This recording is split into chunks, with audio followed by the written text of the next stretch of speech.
හොඳට ක්‍රීම් එකක් වෙනකම්ම බ්ලෙන්ඩ් කරන්න ඕන. මේක බ්ලෙන්ඩ් කරද්දී වතුර චූට්ටක්වත් ඔයාලා දාන්න එපා. හොඳට ක්‍රීම් එකක් වෙනකම් බ්ලෙන්ඩ් කරන්න. හොඳයි. මේ තියෙන්නේ මම බ්ලෙන්ඩ් කරගත්ත අවයක.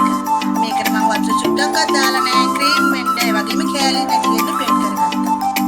මම මේ ෆෑන් එකකට දාගත්තා. මේ අපි බ්ලෙන්ඩර් කරපු අපිට. අපි ඒකටම දාගන්නවා අපි ගත්ත සීනි 350. ඔයාලට මේ සීනි ප්‍රමාණය අඩු වැඩි වෙන්න ඉවර කරගන්න පුළුවන්. ඔයාලා ගන්න අපේ එකක්. කැවිරහ වැඩි අපේ එකක් ගන්නවා නම් ඔයා සීනි ටිකක් අඩු කරගන්න. එතකොට බ්ලෙන්ඩර් අඩු වගේ නම් ඔයා එකට තව සීනි ටිකක් වැඩි කරගන්න. ඉතින් මේක මේ විදිහට හොඳට සීනි පොඩ්ඩක් ඉවරනවා. අපි පුරුදු ගන්න. මේ විදිහට සීනි ටික දිය කරගන්න.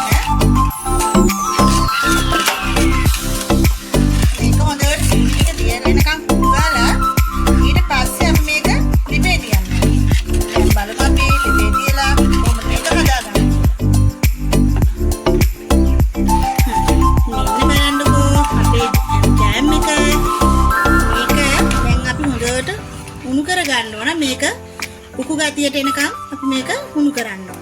එහෙම උණු කරද්දී ඔයා මතක තියාගන්න ඕනේ ගින්දර මධ්‍යම ප්‍රමාණයේ තියාගන්න.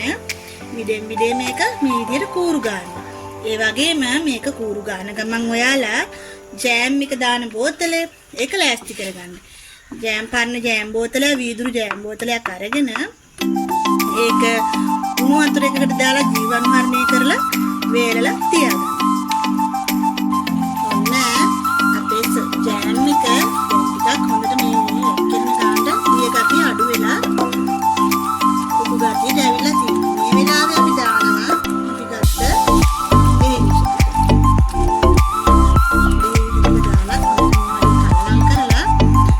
මේක ජෑම් එක වෙලා නැති මේක තව ටිකක් උකු වෙන්න ඕන. ඉතින් අපි උකු වෙනකම් තව විනාඩියක් දෙකක් මේ විදිහට හිඳි ගන්නවා.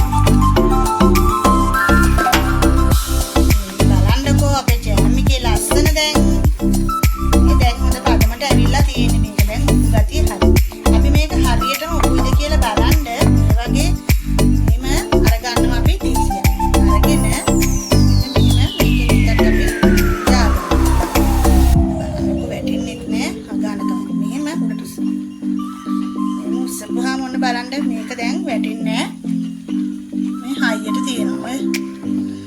පාර වැක්කිරෙන්නේ නැහැ දියාරු වෙලා ඔය පොඩක් වෙලා යනවා. ඉතින් දැන් මේ ගාන හරි. දැන් අපි වහනවා. ඒක වහලා ඔයාලා මේක නිකන් නිකන් තියලා තමයි බෝතලෙට දාගන්න ඕනේ.